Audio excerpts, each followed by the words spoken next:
Hi everybody, it's Mrs. Digger again. We've got another story today. Today's story is The Scarecrows Wedding. This is written by Julia Donaldson and the illustrator is Axel Scheffler. Here are the characters of today's story.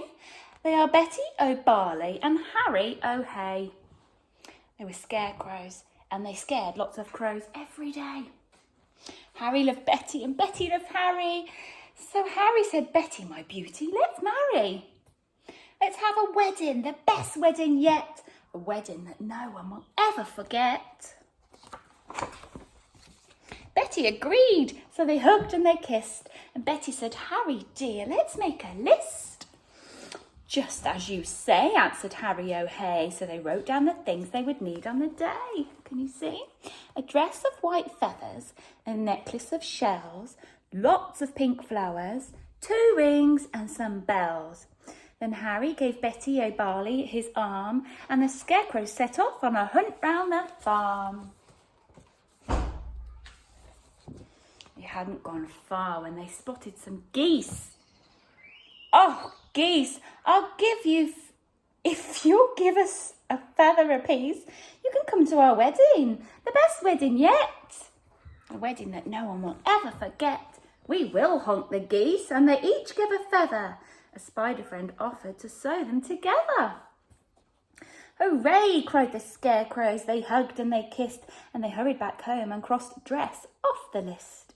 And Harry gave Betty O'Barley his arm and they set off once more on their hunt around the farm. And they hadn't gone far when some cows gathered round and the bells round their necks made a wonderful sound. Ring-a-ding-ding, ring-a-ding-ding. "Oh, cows, will you please come and make your bells ring for our wonderful wedding, the best wedding yet, the wedding that no one will ever forget." "Yes," mooed the cows, "we can tinkle our bells." Then a crab scuttled up with a necklace of shells. That's handy, isn't it? Some mice found 2 rings in a bin. They were certain the rings had belonged to some old farmhouse curtains. Can you see? "Hooray!" cried the scarecrows. They hugged and they kissed. "Pink flowers are the only things left on our list." And Harry said, "Betty dear, I can find those. Why don't I pick some while you have a doze?" Pink flowers," buzzed a big stripy bee. "I can find you a field of pink flowers. Follow me." So the bee led the way and they travelled for hours till they came to a field full of pretty pink flowers. Harry stood thinking, "I won't pick them yet. I'll need to find water to keep the stalks wet."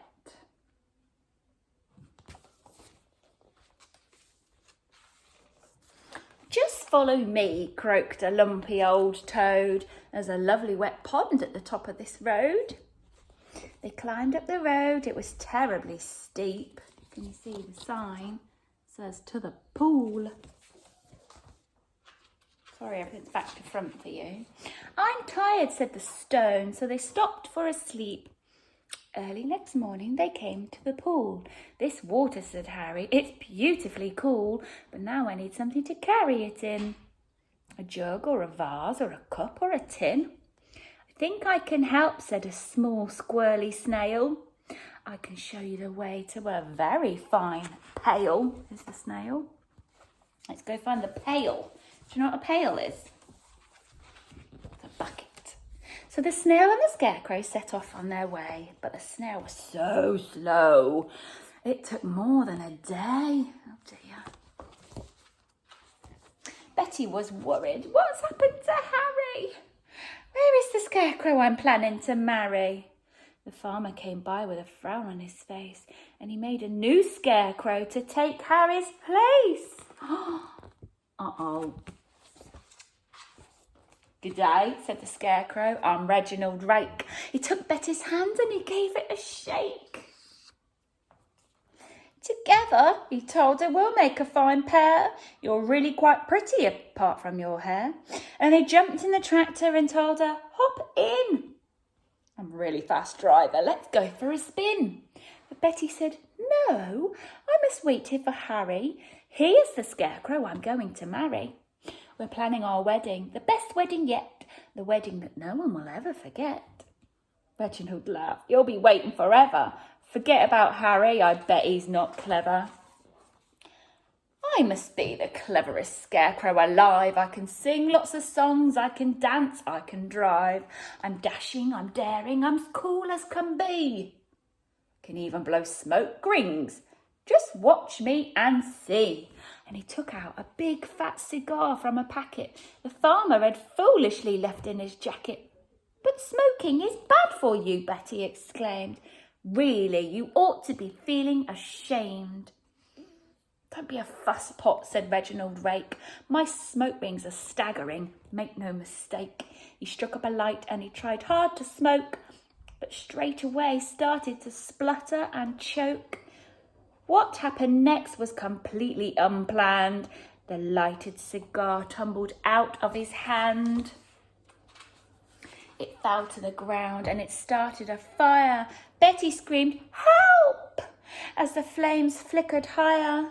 But Reginald Rake said, I'd better be off. And he bounded away with a terrible cough. Quick, then suddenly, who should appear on the farm but Harry O'Hay with the pail in his arm? Betty, cried Harry, my own future wife. He poured on the water and saved Betty's life. Then they picked up the flowers and they hugged and they kissed and they said, now that's everything crossed off the list. Look, you see the list? We've got white feathers, a necklace of shells, lots of pink flowers, 2 rings and some bells. Betty O'Barley and Harry O'Hay wed one another the very next day. And everyone, even the snail, who was late, said, don't they look happy and don't they look great? Here he is.